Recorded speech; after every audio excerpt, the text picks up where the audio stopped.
இந்த ஊழல் செஞ்சிட்டாருன்னா இடைநீக்கம் கிடையாது, இடம் மாற்றம் கிடையாது, பணி நீக்கம். அப்படி இப்போ இது கேட்கும்போது ஒரு சர்வாதிகாரம் மாதிரி இருக்கும்.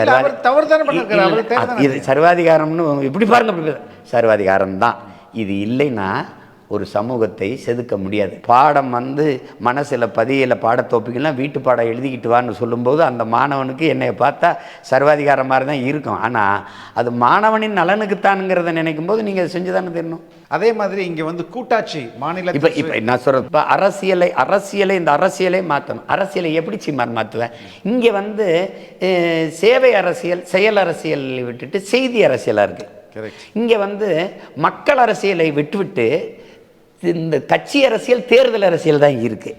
இப்போ கட்சி அரசியல், தேர்தல் அரசியலை வீழ்த்தி அரசியலை மக்கள் அரசியலுக்கு நகர்த்தணும். அதுதான் அரசியல் மாற்றம். நான் சொல்கிறது விளங்குதல். இப்போ அதை நோக்கி நீங்கள் நகர்த்தணும். அப்போ ஒவ்வொரு காலடி தடமும் மக்களின் நலன் சார்ந்த நகர்வாக இருக்கணும். அதை தான் நம்ம சொல்கிறோம்.